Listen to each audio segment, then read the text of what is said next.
경주마처럼 앞만 보고 달리길 10여 년. 누구보다 빨리 결승점에 도착해야 한다고 생각했습니다. 하지만 아무리 달려도 끝이 보이질 않습니다. 남들을 쫓아 뛰어가기만 했더니 내가 누구인지 뭘 원하는지도 모르겠습니다. 내 삶은 왜 이렇게 어두운 터널 같을까요? 현대인들은 삶의 답을 찾아 이리저리 헤맵니다. 그 길을 제시하는 전문가도 조언도 넘쳐나지만 여전히 초조하고 불안합니다. 그럴 때 큰 깨달음을 주는 학문이 있습니다. 수천 년에 걸쳐 내려온 고대 철학입니다. 고대 철학자들은 우리에게 어떤 가르침을 줄까요? 1. 관조의 시간이 필요하다. 고대 로마인들의 삶이라고 하면 가죽 슬리퍼를 신고 느긋이 산책을 하고 하루 종일 정치 이야기를 꽃피우는 일상이 떠오릅니다. 그런데 스토아 철학을 대표하는 철학자였던 세네카는 그 시대에 가장 특권을 가진 사람들이 실제로는 아주 불행했다고 말합니다. 눈앞에 놓인 일들과 주어진 역할을 해내느라 자신만을 위한 시간을 계속 미룬 채 이런 말밖에 할 줄 모르는 사람들이었기 때문입니다. 할 일이 너무 많아서 멈출 수 없어. 은퇴를 하면 쉴 수 있겠지만 지금도 그때에 비해 달라진 것이 별로 없습니다. 현대인들도 즐거움과 휴식을 위한 시간을 계속 나중으로 미루고 있으니까요. 하지만 당장 내일 무슨 일이 생길지도 모르면서 나를 위한 시간을 미루는 것은 현재를 빈곤하게 만드는 것에 불과합니다. 세네카는 말합니다. 인생이 짧은 것이 아니라 우리가 인생을 짧게 만드는 것이다. 많은 사람들이 인생을 곧은 선이라고 생각합니다. 하지만 인생은 곧은 선로가 아니라 미로 같은 여정입니다. 목적지에 도달하는 것이 중요한 게 아니라 그 여정의 의미를 인식하는 것이 중요합니다. 그러기 위해서는 관조의 시간이 필요하죠. 관조란 고요한 마음으로 현상을 비추어 보며 삶의 의미를 묻는 질문의 답을 찾는데 시간을 쏟는 것입니다. 바쁘더라도 하루 중 잠깐 시간을 내어 다음 3가지 질문에 대한 답을 써보세요. 당신은 하루 중 무엇에 관심을 쏟나요? 휴식과 자기 개발에 얼마나 시간을 쓰고 있나요? 지혜를 위한 시간은 얼마나 할애하나요?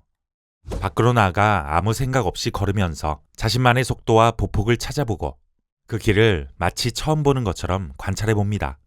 일상 안에 짧더라도 관조의 시간을 들여놓으면 삶의 의미를 발견하고 가야 할 방향을 알 수 있습니다.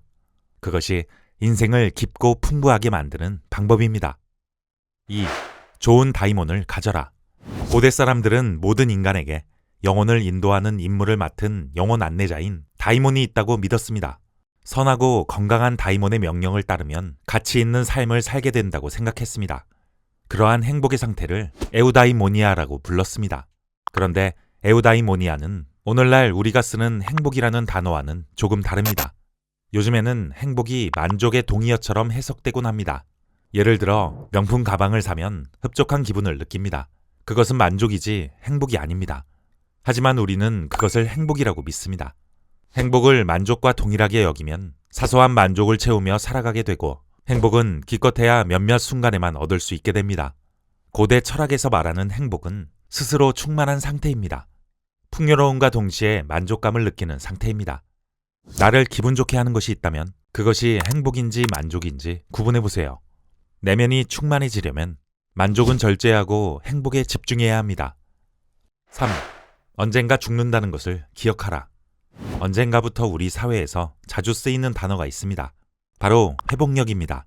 회복력은 원래 공학에서 차용된 용어로 변형되었다가도 다시 원래대로 돌아가는 금속처럼 실현 후 자신의 모습으로 돌아가는 능력을 말합니다. 그런데 이 회복력을 비판 없이 받아들이면 어떤 상황에서도 가능한 한 빨리 원래 상태로 돌아가야 한다고 생각하게 됩니다. 결국 세상이 필요로 하는 실용적인 사람이 되도록 이끕니다. 고통을 겪은 사람은 아무 일도 없는 척하며 삶에 순응하는 수동적인 삶을 살게 됩니다. 고대 철학자 마르쿠스 아우렐리우스는 자아성찰의 독백서인 명상록에서 이렇게 말했습니다. 당신은 이 순간 삶을 포기할 수 있습니다. 이 사실이 당신의 행동과 말, 생각을 결정하도록 하십시오. 우리는 삶에 순응하는 회복력이 아니라 삶에 계속해서 맞설 수 있는 저항력을 되찾아야 합니다.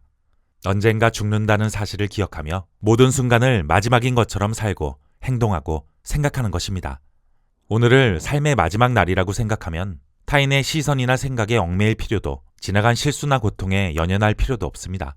그저 되는 대로 두는 게 아니라 맞서고 상처를 입게 될 위험을 감수해야 합니다. 그럴 때 우리는 삶의 주체로 거듭날 수 있습니다. 철학을 통해 내면을 비옥하게 만들고 자신만의 꽃을 피워보세요. 그 꽃이 여러분의 삶을 빛나게 해줄 것입니다. 허무하고 막막한 시대, 철학자가 건네는 인생의 지혜. 모든 삶은 빛난다.